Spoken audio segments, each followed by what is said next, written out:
There is this highly specific but like entirely universal moment of panic that happens to almost every professional out there. Oh, yeah.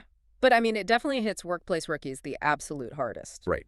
You're sitting at your desk, maybe you're finally finding your rhythm for the week, and suddenly your boss walks up.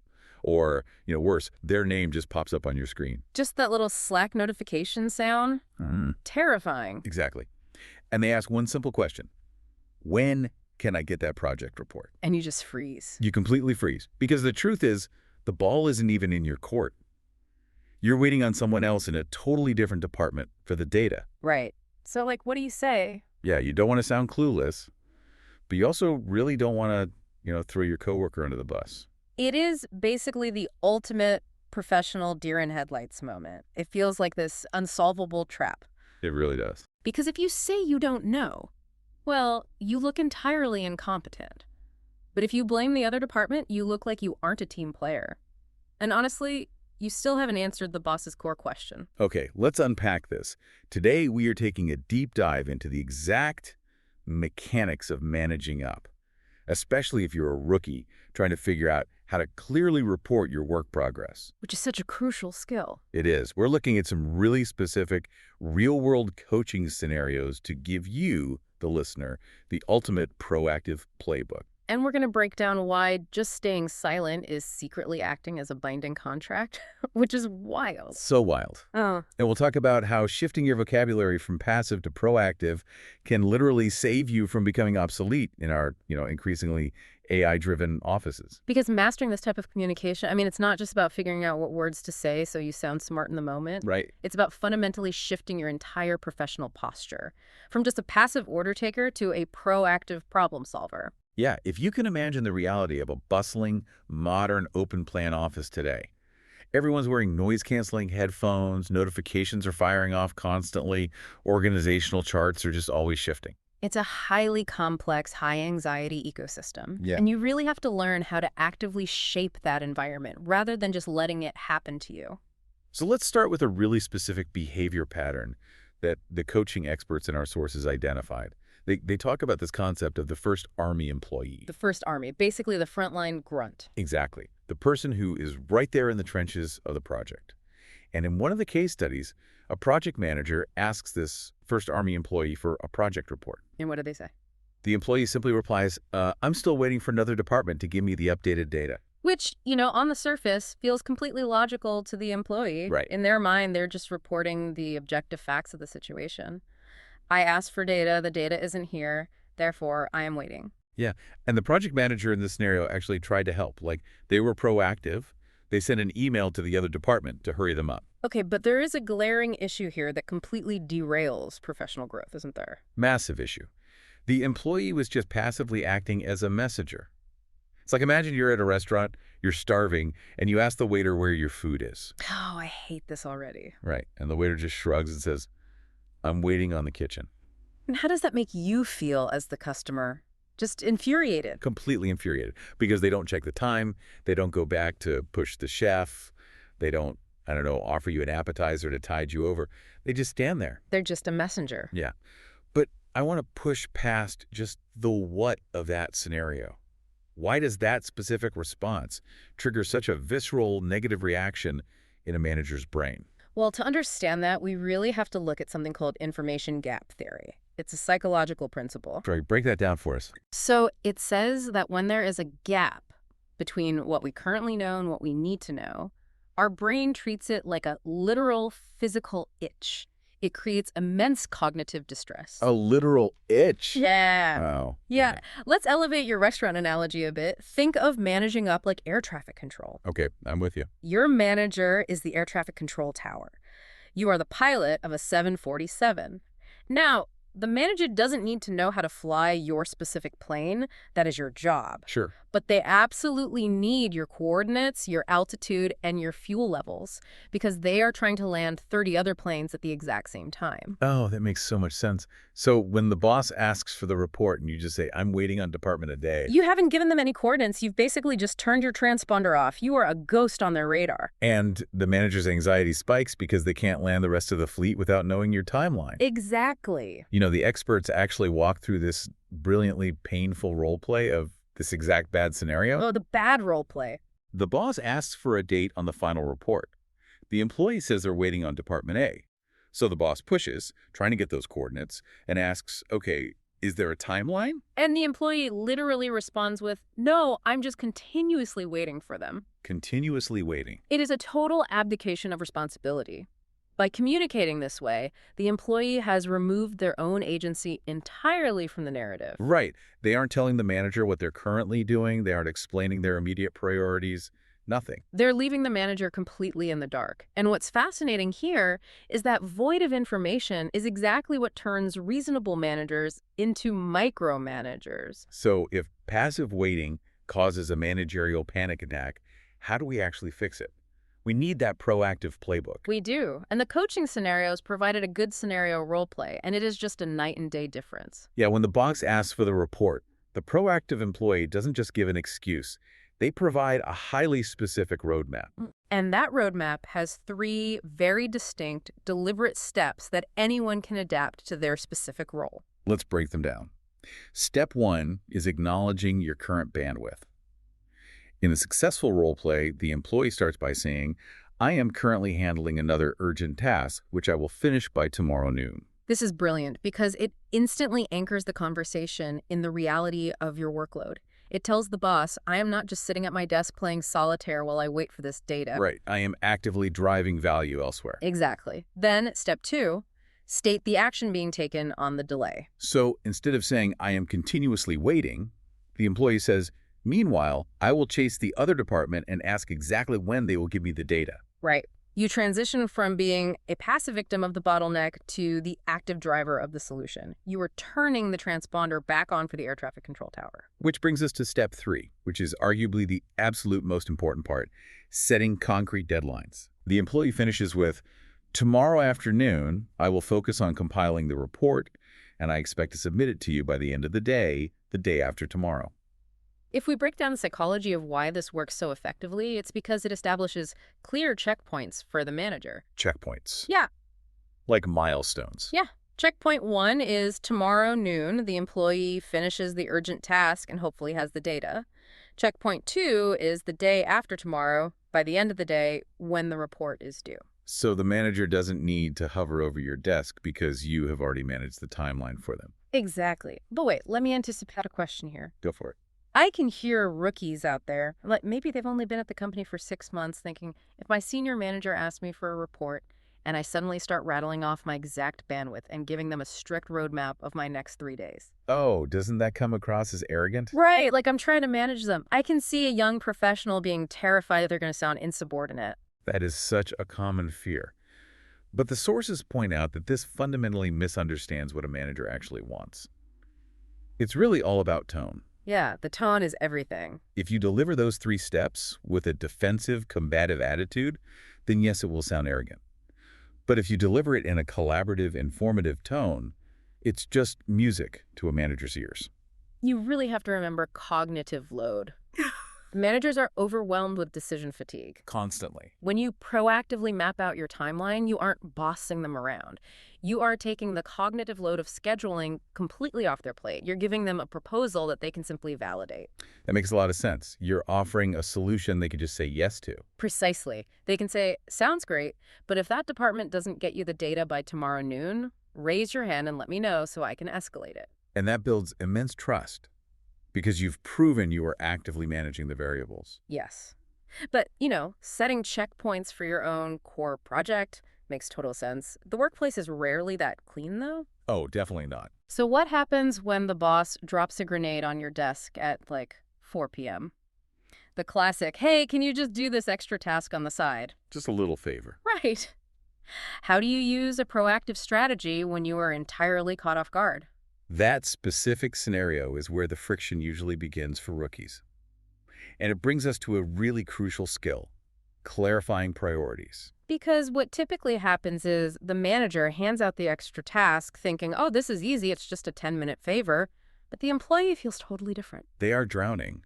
But instead of saying anything, the employee just passively accepts it. Yep. And then they approach the task with a deeply negative, unenthusiastic attitude because they feel overwhelmed and honestly resentful. And that silence from the employee is the danger zone. When a manager gives you an extra task and you just sit there silently or you just nod and say, okay, the manager views that as implied consent. Implied consent. Wow. Let's Whoa. dig into that a little bit. Well, if you say nothing, the boss's brain automatically calculates an assumption. They didn't object, they didn't ask questions. Therefore, they have the time, the resources, and the understanding to handle this flawlessly and on time. You might be screaming internally about your crushing workload, but externally, your silence just signed a binding contract you cannot fulfill. That is terrifying. It really is. Because the delta between the rookie's internal panic and the manager's assumption that everything is fine, that's exactly where burnout happens. So how do we avoid that trap without just rudely saying no to our boss? The coaching experts give us a strict 3-step clarification rule for the exact moment you are handed an unexpected task. You have to immediately, like right then and there in the moment, clarify 3 things. Okay, what's first? First is the importance of the new task. How does it rank against what you are currently doing? Okay, got it. And second? Second is the urgency. When exactly does this need to be completed? Is it a drop everything emergency or a get to it next week kind of favor? Right. And the third is your current bandwidth. You have to clearly, objectively communicate your capacity to handle it right now. Yes, you literally say, here is what is currently on my plate. How would you like me to prioritize this new piece against those existing deadlines? I love the phrasing of that. How would you like me to prioritize this? Because you aren't saying I won't do it. You are forcing the manager to do their actual job. Which is management. Exactly. But let me challenge this again. What if you have one of those managers whose answer to the urgency question is always, well, everything is top priority. It's all urgent. Oh, the worst. What do you do with that? Then you force a trade-off conversation. If we connect this to the bigger picture, if everything is a priority, then nothing is a priority. You have to hold firm to the reality of physics and time. Right. You can't clone yourself. So you say, I completely understand this new task is critical. I can start on it right now. However, if I pivot to this now, the weekly analysis report won't be finished until Friday morning instead of Thursday afternoon. Are you comfortable with that trade-off? That is brilliant. It is about actively managing expectations. A lot of rookies are afraid to ask these questions because they suffer from imposter syndrome. They think asking for clarification makes them look slow or incapable. But it's the exact opposite. It ensures that both you and your boss have a shared understanding of reality. You are actively protecting the quality of your work and the team's overall output. Let's be fair, though. An employee's communication is really only as good as the manager's ability to receive it. Very true. And if we look at the other side of the desk, managers have their own set of deeply ingrained bad habits that completely ruin this dynamic. They absolutely do. And the most common psychological hurdle discussed in the source material is managerial impatience. Yes. When an employee gives a vague update, like our first Army employee who just wastes around the manager's first instinct is often to just take the work back and do it themselves. Because it's faster. Right. They have this cognitive bias where they think, I can do this in 10 minutes, but it's going to take me an hour to explain it to this rookie. I'll just do it.